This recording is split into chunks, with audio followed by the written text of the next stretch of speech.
সুজনের বাড়ির পিছনেই ছিল একটা সজনে গাছ। তাতে থাকতো একটা দোয়েল।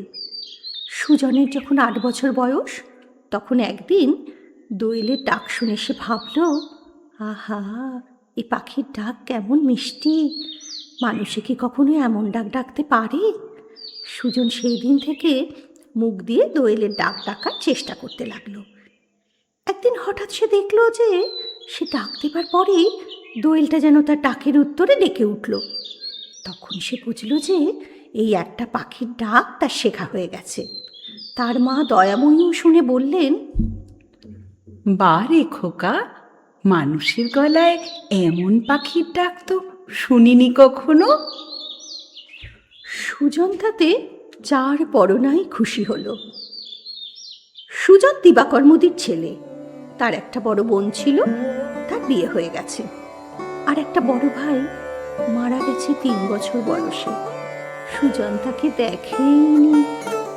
সুজনের মা খুব সুন্দরী। সুজন তার মতো নাক চোখ পেয়েছে, তার রংটাও বেশ পরিষ্কার। দিবাকরের ইচ্ছা ছেলে লেখাপড়া শেখে, তাই সে সুজনকে হারান পণ্ডিতের পাঠশালায় ভর্তি করে দিল। কিন্তু পড়াশোনায় সুজনের একেবারেই মন নেই। পাত্তারি নিয়ে পাঠশালায় বসে থাকে আর এই গাছ সে গাছ থেকে পাখির ডাক শুনে মনে মনে ভাবে এসব ডাক সে গলায় তুলবে। গুরুমশাই ৫-এর নামটা বলতে বললে সুজন বলে, ৫ একে ৫, ৫ দুগুণে ১২, ৩ ৫-এ ১৮। গুরুমশাই তাকে কান ধরে দাঁড় করিয়ে দেন। সেই অবস্থায় সুজন শালিক, বুলবুলি, চোখ গেল, পানকৌড়ির ডাক শোনে আর ভাবে কখন সে পাঠশালা থেকে ছুটি পেয়ে এইসব পাখির ডাক নকল করতে পারবে। ৩ বছর পাঠশালায় পড়েও যখন কিছু হলো না, তখন একদিন হারান পণ্ডিত দিবাকরের দোকানে গিয়ে তাকে বলল, তোমার ছেলের ঘটে বিদ্যা প্রবেশ করানো শিবের অসাধ্য। আমি বলি কি, তুমি ছেলেকে ছাড়িয়ে নাও। তোমার কপাল মন্দ, নইলে তোমার এমন ছেলে হবে কেন? অনেক ছেলেই তো দিব্যি লেখাপড়া শিখে মানুষ হয়ে যাচ্ছে। দিবাকর আর কি করে, ছেলেকে ডেকে জিজ্ঞেস করলো, একদিন পাঠশালায় গিয়ে কি শিখলি? আমি ২২ রকম পাখির ডাক শিখেছি বাবা। আমাদের পাঠশালার পিছনে একটা বট গাছ আছে, তাতে অনেক রকম পাখি এসে বসে।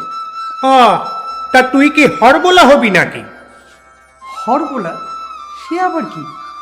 হরবোলারা নানা রকম পাখি আর জন্তু জানোয়ারের ডাক মুখ দিয়ে করতে পারে।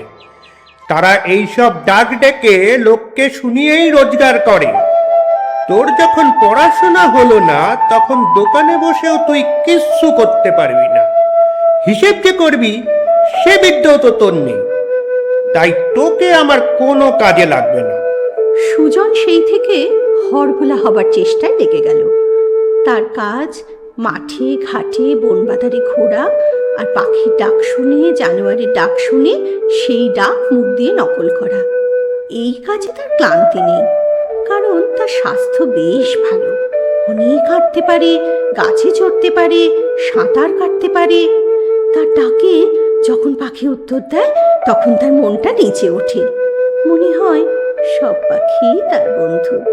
খোলা মাঠে গিয়ে বসে গরু, বাছুর, ছাগল, ভেড়ার ডাক সে তুলেছে। তারা তার ডাকে জবাব দেয়।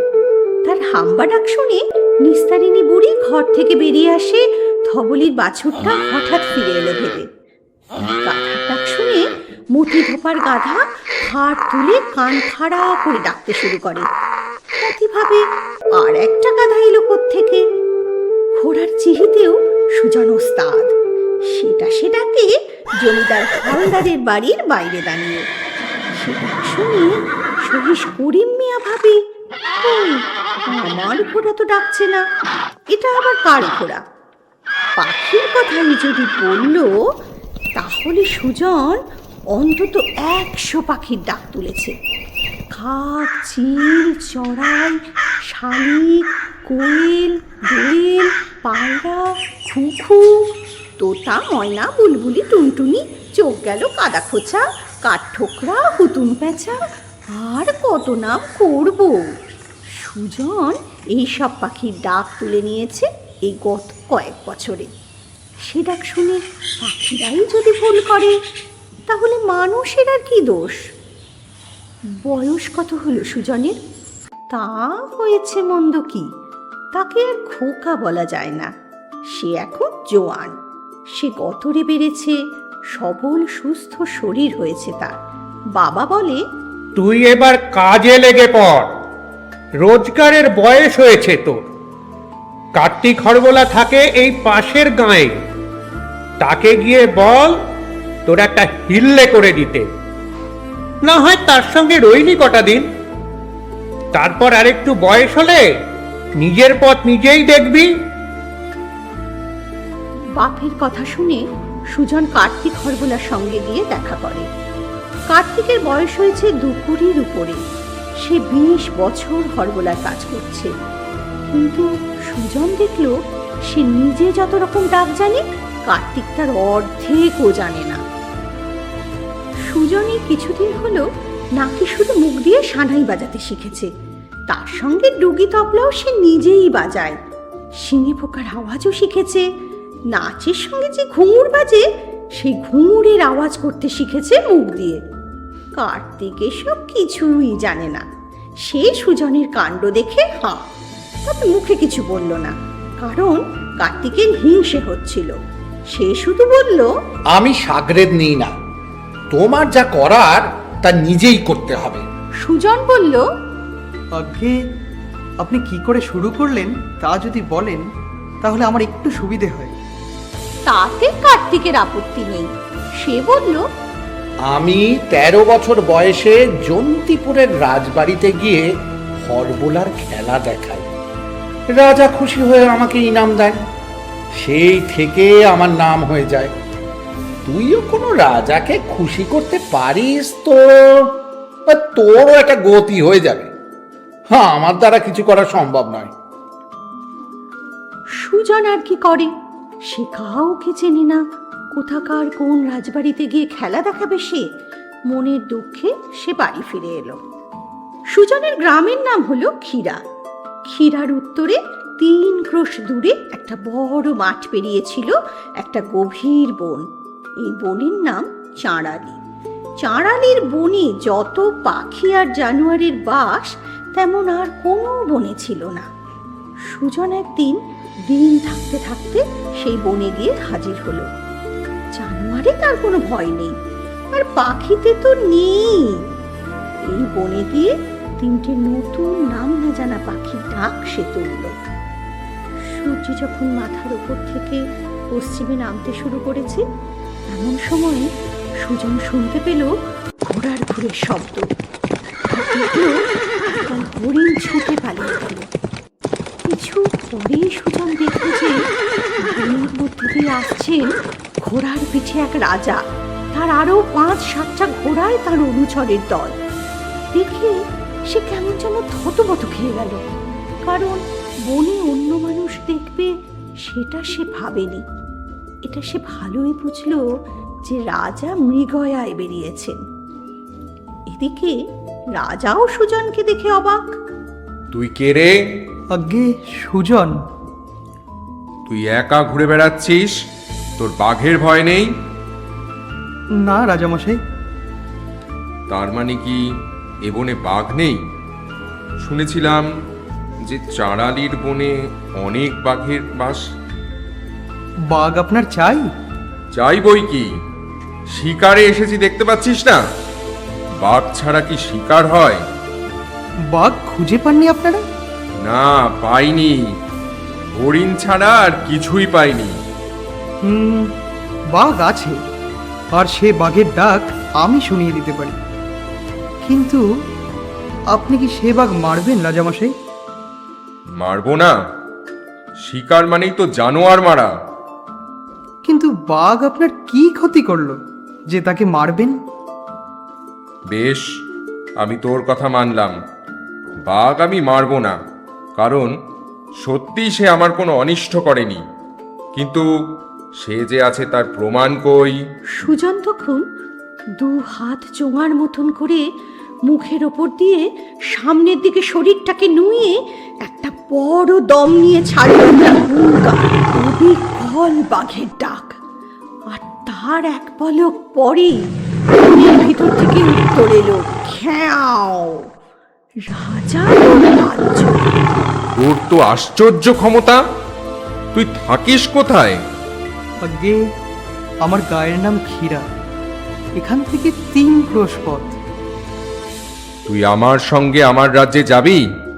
তার নাম জবরনগর, এখান থেকে 30 ক্রোশ।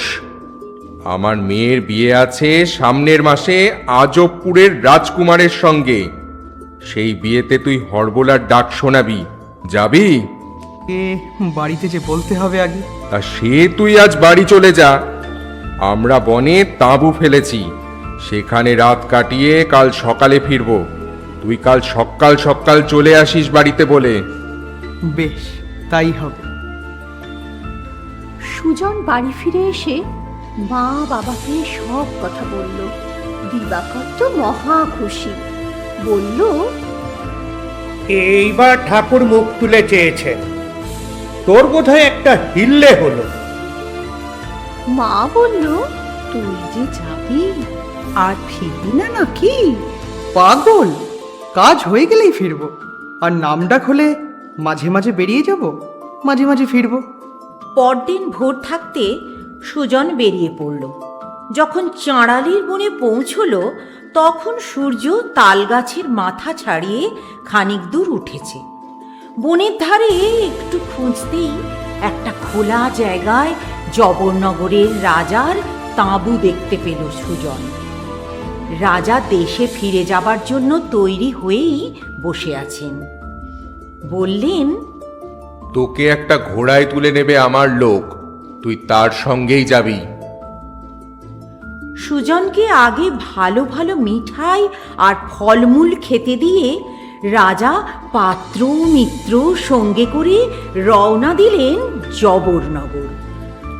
ঘোড়ার পিঠে কোনো দিন চড়েনি সুজন, যদিও ঘোড়ার ডাক তার শেখা আছে। মহা আনন্দে রোদ থাকতে থাকতেই সুজন পৌঁছে গেল জবরনগর। গাছপালা, দালান কোঠা, পুকুর, বাগান, হাট বাজারে ভরা এমন বাহারের শহর সুজন কখনো দেখেনি। কিন্তু একটা জিনিস লক্ষ্য করে তার ভারী আশ্চর্য লাগলো। সে রাজাকে জিজ্ঞেস করলো, এত গাছপালা, এত বাগান, তবু একটা পাখির ডাক নেই কেন? সে যে কত বড় দুঃখের কথা, সে কি বলবো তোকে। ওই যে দূরে পাহাড় দেখছিস, ওই পাহাড়ের নাম আকাশী। ওই পাহাড়ের গুহায় একটা রাক্ষস না থোক না জানোয়ার কি জানি এসে রয়েছে আজ 5 বছর হলো। তার খাদ্যই হলো পাখি। সে যে কি জাদু করে তা জানি না। পাখিরা সব আপনা থেকে দলে দলে উড়ে গিয়ে তার গুহায় ঢোকে, আর রাক্ষসটা তাদের ধরে ধরে খায়। এখন এই শহরে আর কোনো পাখি বাকি নেই, কেবল একটা হীরামন আছে আমার মেয়ের খাঁচায় রাজবাড়ির অন্দরমহলে। কিন্তু তার খাবার ফুরিয়ে গেলে সে রাক্ষস বাঁচবে কি করে? খাবার কি আর সে শুধু আমার শহর থেকে নেয়?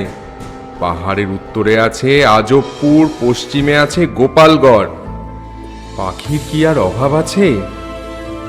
এই জানোয়ারকে কেউ দেখেনি কখনো? না, সে গুহা থেকে বেরোয় না। আমি নিজে তীরধনুক নিয়ে গুহার মুখে অপেক্ষা করেছি, আর সঙ্গে সশস্ত্র সৈন্য ছিল 50 জন, কিন্তু সে দেখা দেয়নি। গুহাটা অনেক গভীর। মশাল নিয়ে তার ভিতরে কিছু দূর গিয়েও তার দেখা পাইনি। শুধু পাখি খায়, এমন রাক্ষসও থাকতে পারে? আর তাকে কোনো মতেই সাহায্য করা যায় না? এ তো বড় আজব কথা। ততক্ষণে রাজার দল প্রাসাদে পৌঁছে গেছে। রাজা বলল, প্রাসাদের একতলায় একটা ঘরে তুই থাকবি। কাল সকালে আমার মেয়েকে একবার শোনাবি তোর পাখি আর জানোয়ারের ডাক। আমার মেয়ের নাম শ্রীমতী। তার মতো বিদুষী মেয়ে আর ভূভারতে নেই। সে শাস্ত্র পড়েছে, ব্যাকরণ পড়েছে, ইতিহাস পড়েছে, গণিত পড়েছে, দেশ বিদেশের রূপকথা সে জানে, রামায়ণ মহাভারত জানে। সে ঘরেই থেকেছে চিরটা কাল, সূর্যের আলো তার গায়ে লাগতে দিইনি। তার মতো দুধে আলতার রং কোনো মেয়ের নেই। সুজন তো শুনে অবাক, মেয়ে মানুষের এত বিদ্যে বুদ্ধি, আর সে যে নিজে অবিদ্যের জাহাজ। এই রাজকন্যার সঙ্গে তো কথাই বলা যাবে না। এই রাজকন্যারই কি বিয়ে হবে? হ্যাঁ, এরই বিয়ে আজবপুরের যুবরাজের সঙ্গে। সেও পণ্ডিত ছেলে, অনেক পড়াশোনা করেছে, রূপে গুণে সব দিক দিয়েই ভালো। রাজপ্রাসাদে পৌঁছে সুজনকে তার ঘর দেখিয়ে দিল রাজার একজন পরিচারক। রাজামশাই বললেন, আজ বিশ্রাম কর, কাল সকালে তোকে এরা নিয়ে আসবে আমার কাছে, তারপর তোর গুণের পরীক্ষা হবে। একটা কথা রাজামশাই, সুজন ওই পাখিখোর রাক্ষসের কথা ভুলতেই পারছিল না। কি কথা? আকাশী পাহাড়টা এখান থেকে কত দূরে? 4 ক্রোশ পথ। কেন? না, এমনি জিজ্ঞাসা করছিলাম। রাজা যে তার প্রতি সন্তুষ্ট হয়েছেন সেটা সুজন তার ঘর দেখেই বুঝতে পারল। দিব্যি বড় ঘর, তাতে চমৎকার নকশা করা একটা পালঙ্ক, আর তাছাড়াও আসবাব রয়েছে কাঠের আর শ্বেত পাথরে। পালঙ্কের বালিশের মতো বাহারের নরম বালিশ সুজন কখনো চোখেই দেখেনি, ব্যবহার করা তো দূরের কথা। রাত্রিরে খাবারও এলো এমন, যা সুজন কোনো দিন খায়নি। কত পদ, আর তাদের কি স্বাদ, কি গন্ধ! সব শেষে মিষ্টান্নই এলো 5 রকম। এত খাবে সে কি করে? যতটা পারে তৃপ্তি করে খেয়ে সুজন ভাবতে বসল। সেই রাক্ষসের কথাটাই বারবার মনে পড়ছে তার। পাখির মতো এত সুন্দর জিনিস, আর সেই পাখি এই রাক্ষস টপ টপ করে গিলে খায়। এমনই তার খিদে যে শহরের সব পাখি সে শেষ করে ফেলেছে। একবার তার আস্তানাটা দেখে এলে হয় না? সুজনের এখনো ঘুম পায়নি। বাইরে আকাশে পূর্ণিমার চাঁদ। পাহাড় কোন দিকে সে তো দেখাই আছে, শুধু গুহাটা কোথায় সেটা খুঁজে বার করা। সুজন খাট থেকে উঠে পড়ল, তারপর দুগ্গা বলে বাইরে বেরিয়ে পড়ল। তাকে সকলেই চিনে গেছে, কাজেই ফটকে কেউ কিছু জিজ্ঞেস করল না। চারিদিকে ফুটফুটে চাঁদের আলো। সুজন তারই মধ্যে শটান চলল আকাশী পাহাড় লক্ষ্য করে। অল্প কুয়াশায় পাহাড়টাকে মনে হয় ঝাপসা ঝাপসা। নিঝুম শহর দিয়ে 1.5 ঘন্টা হেঁটে সুজন গিয়ে পৌঁছল পাহাড়ের তলায়। চারিদিকে জনমানব নেই, রাতের পেঁচাও বোধহয় গেছে রাক্ষসের পেটে। পাহাড়ের পাশ ধরে হাঁটতে হাঁটতে উত্তর দিকটা পৌঁছতেই সুজন দেখতে পেল মাটি থেকে 30-40 হাত উপরে একটা অন্ধকার গুহা। এটাই নিশ্চয়ই সেই রাক্ষসের গুহা। মানুষও কি এই রাক্ষসের খাদ্য নাকি? আশা করি নয়। সুজন সাহস করে পাহাড় বেয়ে উঠে গেল। এই যে গুহার মুখ, পাহাড়ের উল্টো দিকে চাঁদ, তাই গুহার ভিতরে মিশ কালো অন্ধকার। সুজনের মনে রাগ থেকে কেমন যেন একটা সাহস এসেছে। পাখিরা তার বন্ধু, আর সেই বন্ধুরা যাচ্ছে এই রাক্ষসের পেটে, তাই এ রাগ। 10 পা ভিতরে যেতেই তাকে সেই 10 পাই ছিটকে বেরিয়ে আসতে হবে। গুহার ভিতর থেকে একটা ভয়ঙ্কর হুঙ্কার শোনা গেছে। এমন বিভৎস ডাক কোনো জানোয়ারের মুখ দিয়ে বেরোয়। এটা রাক্ষস, আর রাক্ষস সুজনকে দেখেছে, আর দেখে মোটেই পছন্দ করেনি। সুজন এই ঘটনার পর আর সময় নষ্ট না করে প্রাসাদে তার ঘরে ফিরে এসেছিল। পরদিন সকালে একজন কর্মচারী এসে তাকে রাজার সঙ্গে দেখা করতে নিয়ে গেল। রাজা এখনো সভায় যাননি। আগে তার মেয়েকে শোনাবেন সুজনের পাখি আর জানোয়ারের ডাক, তারপর রাজকার্য। সুজন বুঝল মেয়ের উপর রাজার কত টান।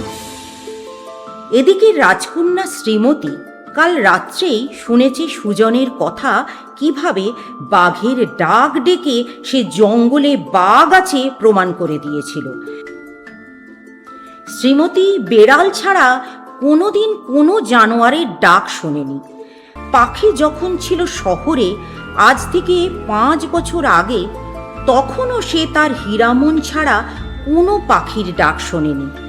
ঘর থেকে সে বাইরেই বেরোতো না, শুনবে কি করে? সে যে অসূর্যম পশ্চা, যে সূর্যকে দেখেনি তার তো প্রকৃতির সঙ্গে চোখের দেখাই হয়নি। অবশ্যই বই পড়ে সে অনেক কিছুই জেনেছে, কিন্তু বইয়ে আর কত জানা যায়? চোখে দেখা আর কানে শোনায় যা হয়, শুধু বই পড়ে কি তা হয়? বাংলার পাখির নাম শ্রীমতীর মুখস্থ, কিন্তু সেসব পাখি কেমন ডাক ডাকে, কেমন গান গায়, তা সে কানে শোনেনি কখনো। সুজন যখন গিয়ে অন্দরমহলের আঙিনায় পৌঁছালো, তখন শ্রীমতী তার ঘর থেকে আরেকটা ঘরে এসে বসেছে। এ ঘরে একটা খোলা জানলা আছে, তাই দিয়ে আঙিনায় কোনো গান বাজনা হলে তার আওয়াজ শোনা যায়। সেই আঙিনাতেই এই হরবোলা তার কারসাজি দেখাবে।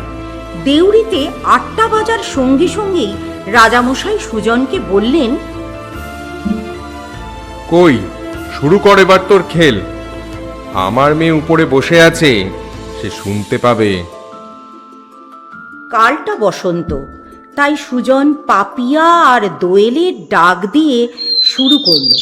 মানুষের গলায় এমন আশ্চর্য পাখির ডাক কেউ শোনেনি কখনো।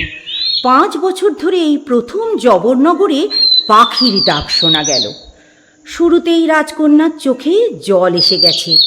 চাপা স্বরে শ্রীমতী বলল, আহা, কি সুন্দর!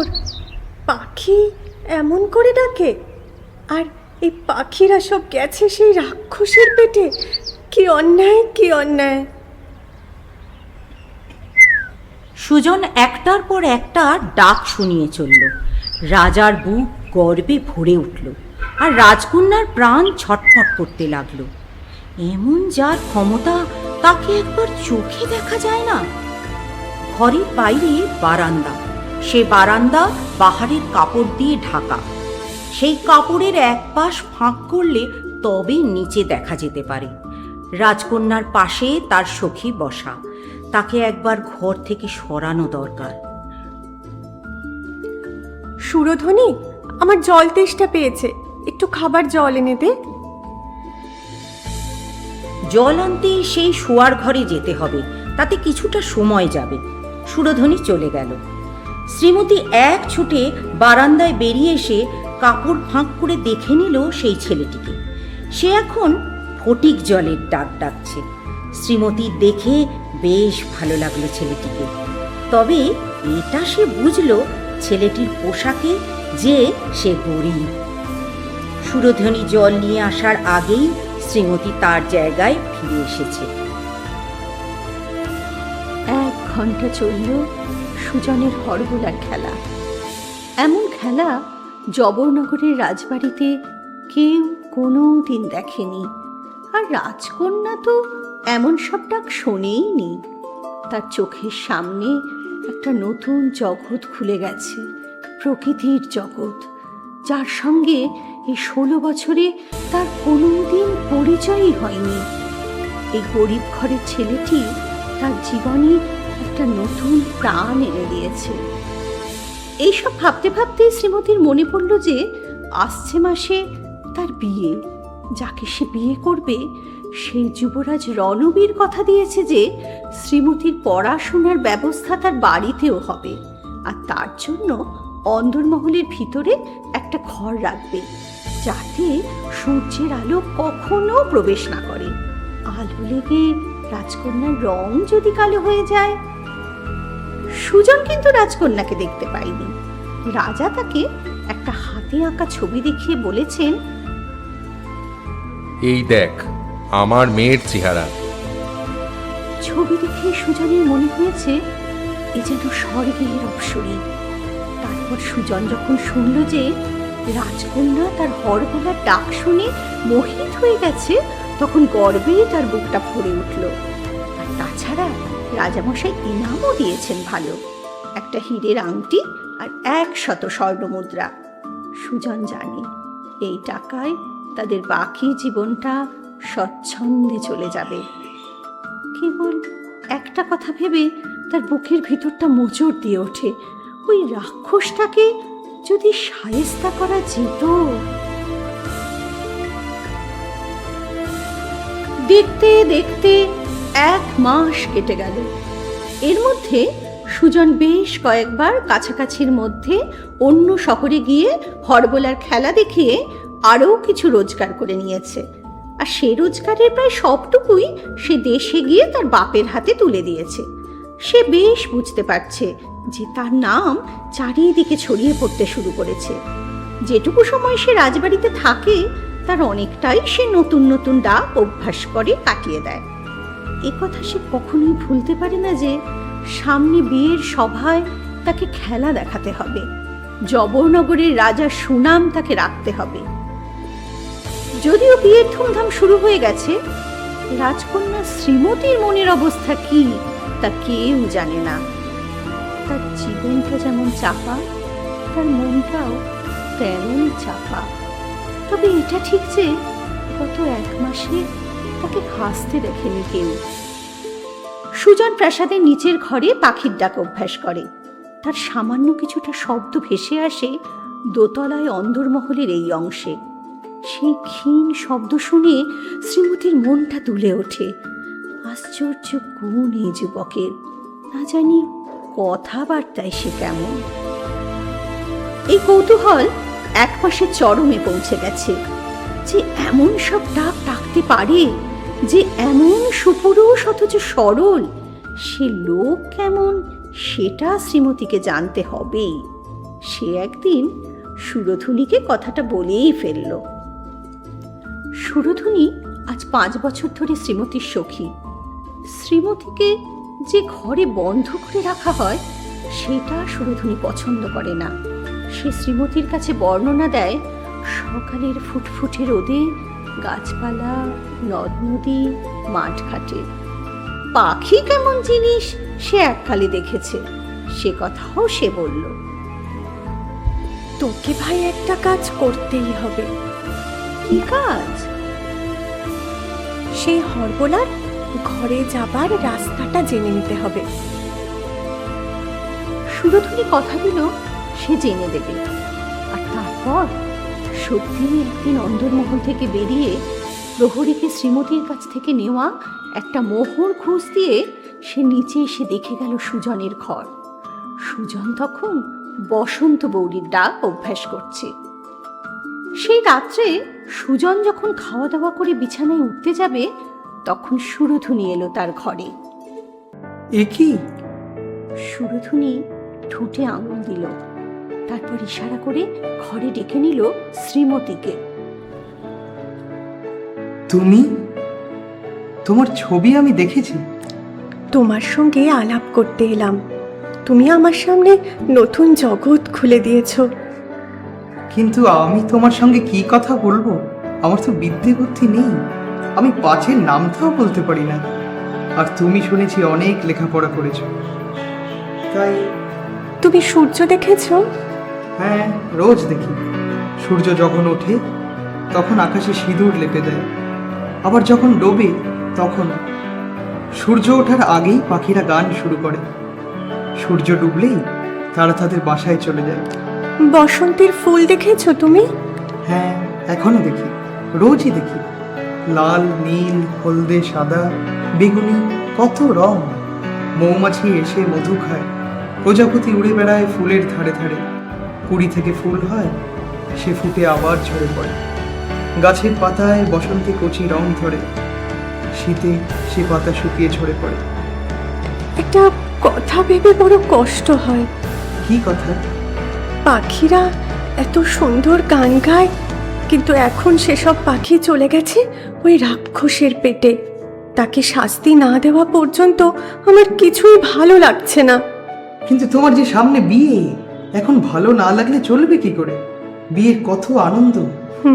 আমিও তাই ভেবেছিলাম, কিন্তু তোমার মুখে পাখির গান শোনার পর থেকে আর আনন্দ নেই। আমি বাবাকে বলেছি, কি বলেছো? যার সঙ্গে আমার বিয়ে ঠিক হয়েছে সে যদি ওই রাক্ষসকে মারতে পারে তবেই আমি তাকে বিয়ে করব। আমাকে বিয়ে করার শর্তই হবে ওই। সে না মেরে যদি আর কেউ মারে? যে মারবে তাকেই আমি বিয়ে করব। যার শক্তি নেই সে মানুষই নয়। তুমি খুব কঠিন শর্ত করেছো। এ কথা কেন বলছো? আমি সেই রাক্ষসের গুহায় গিয়েছিলাম, তার এক ডাকে আমি পালিয়ে এসেছি। সে বড় ভয়ানক ডাক। শুনে আমি খুব দুঃখ পেলাম। আমি ভেবেছিলাম তুমি এত বাঘ ভাল্লুকের ডাক ডাকলে তোমার বুঝি সাহস আছে। যাই হোক, যে এই বিহঙ্গভূকে মারতে পারবে আমি তাকেই বিয়ে করব। এর নাম বিহঙ্গভ বুঝি? হ্যাঁ, তুমি কি করে জানলে? আমি বইয়ে পড়েছি, বিহঙ্গ মানে পাখি। এইখানেই কথা শেষ হলো। সুরধুনির সঙ্গে শ্রীমতী আবার নিজের ঘরে চলে গেল। পরদিন সুজনকে যেতে হলো মরকতপুর। সেখানে রাজা হরভোলার ডাকে খুশি হয়ে সুজনকে ভালো বকশিস দিলেন। সুজন জবরনগরে ফিরে এলো। শ্রীমতীর ফরমাস মতো একবার রোজ তাকে পাখির ডাক শোনাতে হয়, আর রাজা রোজ তাকে বকশিস দেন। এদিকে রাজার মনে গভীর চিন্তা। তার মেয়ে বেঁকে বসেছে, যে রাক্ষসকে মারতে পারবে তাকে ছাড়া আর কাউকে বিয়ে করবে না। আজবপুরের যুবরাজ রণবীর তাই কালই সকালে আসছে জবরনগর। তাকে একা যেতে হবে আকাশীর গুহায়। সে সফল হলে তবেই শ্রীমতীকে বিয়ে করতে পারবে। সাহসী যোদ্ধা হিসেবে রণবীরের নাম ডাক আছে, তাই জবরনগরের রাজার ভরসা আছে সে হয়তো এই পরীক্ষায় সফল হবে। এদিকে সুজন মনে মনে ভাবছে, যা ডাক শুনেছি রাক্ষসে, সে তো কোনো দিন ভুলতে পারবো না। এমন যার ডাক, তার চেহারা না জানি কেমন, আর শরীরের শক্তি মা না জানি কেমন। আজবপুরের রাজকুমার কি পারবে মারতে এই রাক্ষসকে? পরদিন সকালে সূর্য ওঠার কিছু পরেই ঘোড়ার পিঠে চড়ে আজবপুরের যুবরাজ জবরনগর এসে হাজির হলো। তার গায়ে বর্ম, কোমরে তলোয়ার, পিঠে তুল, হাতে ধনুক। তাছাড়া ঘোড়ার পাশে খাপের মধ্যে ঠোকানো রয়েছে একটা বল্লম। এছাড়া রাজকুমারের সঙ্গে ছিল 2 জন অশ্বারোহী, যারা জালে করে শ্মশান থেকে ধরে এনেছিল 3টে শকুনি। জাল সমেত এই শকুনিগুলোকে ফেলা হবে গুহার মুখে, তাহলে রাক্ষস বেরোবে। এই ছিল তাদের মতলব। জবরনগরের বেশ কিছু লোকও গুহার উল্টো দিকে সমতল ভূমিতে জড়ো হয়েছিল এই যুদ্ধ দেখার জন্য। জবরনগরের রাজা নিজে না এলেও দূত পাঠিয়েছিলেন সংগ্রামের ফলাফল জানার জন্য। যুবরাজ রণবীর এখন তৈরি। এইবার তার 2 জন সহচর জাল সমেত শকুনিগুলিকে গুহার সামনে ফেলে শিঙায় ফু দিয়ে জানিয়ে দিল যে তারা উপস্থিত। তারপর তারা 2 জন সরে গেল। শুধু ঘোড়ার পিঠে রইল রণবীর। দর্শকের ভিড়ের মধ্যে যারা ছিল তাদের একজনের আগ্রহ ছিল সবচেয়ে বেশি। সে হলো সুজন হরবোলা।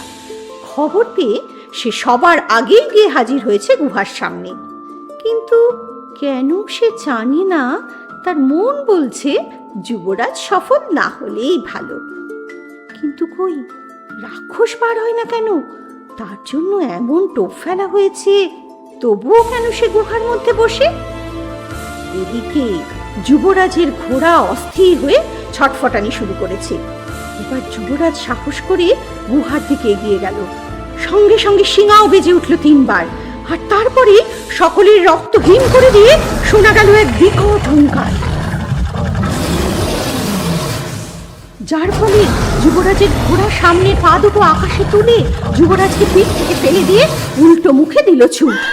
তখন যুবরাজকেও ছুটতে হলো ঘোড়ার পিছনে। বোঝাই গেল সে রাক্ষসের কাছে হার স্বীকার করেছে। যার এমন গর্জন, তার সঙ্গে যুদ্ধ করার সাহস যুবরাজের নেই। ভিড় করে যারা এসেছিল তারাও যে যেদিকে পারে চম্পট দিল। কেবল একজন, সুজন হরবোলা, মুখ গম্ভীর করে কি যেন ভাবলো কিছুক্ষণ, তারপর ধীর পদে ফিরতি পথ ধরল। রণবীরের পর আরো 7টি দেশে 7টি যুবরাজ বিহঙ্গভূকে মারতে গিয়ে শেষ পর্যন্ত তার ডাক শুনে পালিয়ে বাঁচল। আর সেই সঙ্গে রাজকন্যার বিয়েও পিছিয়ে যেতে লাগলো। রাজার কপালেও দুশ্চিন্তার রেখা দিনে দিনে বাড়তে লাগলো। এই 8 জন যুবরাজের শোচনীয় অবস্থা সুজন দাঁড়িয়ে দাঁড়িয়ে দেখেছে। দানবের হুঙ্কারে শুধু ঘোড়ার নয়, ঘোড়সওয়ারের মনেও যে ত্রাসের সঞ্চার হয়েছে সেটা সুজন নিজের চোখে দেখেছে। এই 8 জন হার মানার ফলে আর কোনো দেশের কোনো রাজপুত্র সাহস করে জবরনগরের এই দানব সংহারে এগোতে পারল না। 9 দিনের দিন সকালবেলা রাজা মন্দির থেকে পুজো সেরে যেই বেরিয়েছেন, অমনি দেখলেন সুজন হরবোলা তার সঙ্গে কথা বলার জন্য দাঁড়িয়ে আছে। রাজার মন খুব খারাপ, তাই গম্ভীরভাবেই বললেন, কি সুজন, তোর আবার কি প্রয়োজন? মহারাজ, আমাকে একটা বল্লম দিতে পারেন? কেন, কি হবে বল্লম দিয়ে? আমি বিহঙ্গভূককে মারার একটা চেষ্টা দেখব। তোর কি মতিভ্রম হলো নাকি? একবার দেখিই না চেষ্টা করে। মহারাজ, সে যখন প্রাণী তখন তার প্রাণ আছে, আর প্রাণ যদি থাকে তাহলে তার কলিজাও আছে। সেই কলিজায় যদি বল্লমটা গেঁথে দিতে পারি তো সে নির্ঘাত মরবে। কিন্তু সে তো গুহা থেকে বাড়ি হয় না। ধরুন যদি আজ বেরোয়, তার মতিগতি তো কেউ জানে না। রাজা একটু ভাবলেন সুজনের দিকে চেয়ে। তার স্বাস্থ্যটা যে ভালো, শরীরে যে শক্তি থাকার সম্ভাবনা, সেটা তাকে দেখলে বোঝা যায়। অবশেষে রাজা বললেন, ঠিক আছে, বল্লমের অভাব নেই, আমি ব্যবস্থা করে দিচ্ছি। তোর হাবে ভাবে মনে হয় তুই এই কাজটা না করে ছাড়বি না। বল্লম জোগাড় হলো অল্পক্ষণের মধ্যেই।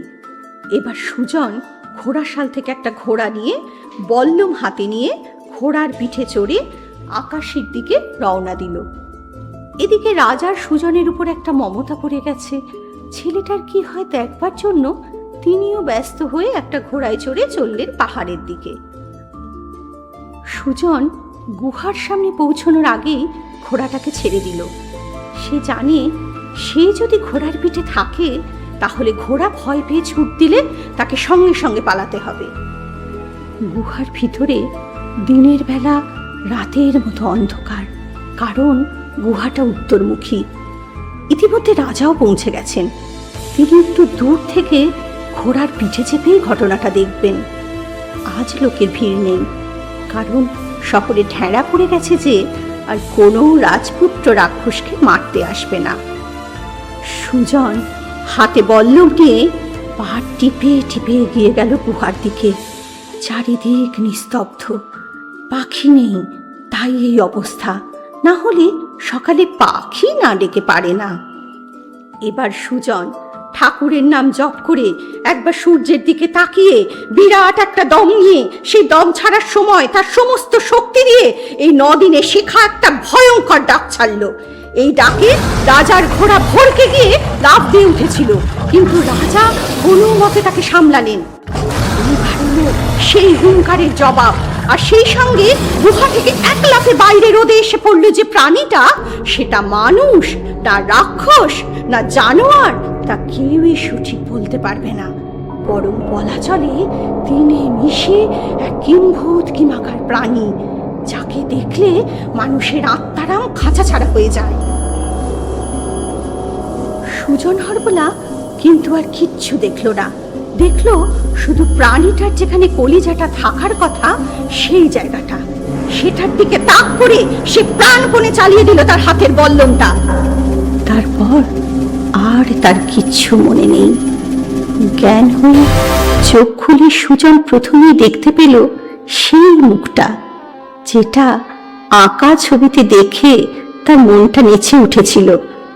শ্রীমতীর পাশেই রাজা দাঁড়িয়ে বললেন, রাক্ষস মরেছে, তাই তোমার হাতেই দিলাম আমার মেয়েকে। আজ থেকে 7 দিন পরে বিয়ের লগ্ন। তোমার বাপ মাকে খবর দিতে লোক যাবে ক্ষীরা গ্রামে, তারাও এখানেই থাকবে বিয়ের পর, আর তুমিও থাকবে। আর আমার লেখাপড়া? আমি বলেছি সে ভার আমার, 5-এর নামটা দিয়ে বিয়ের পর দিন থেকে। আর যতদিন না দেশে পাখি আসছে ততদিন তুমি আমাকে পাখির ডাক শোনাবে। তাহলে একটা কথা বলি, বলো। তুমি আর ঘরের মধ্যে বন্দি থেকো না। না, আর কোনো দিনও না। আর তোমার হীরামনটাকেও ছেড়ে দাও। খাঁচায় পাখি রাখতে নেই, ওরা আকাশে উঠতে পারে না, ওদের বড় কষ্ট হয়। বেশ, তাই হবে।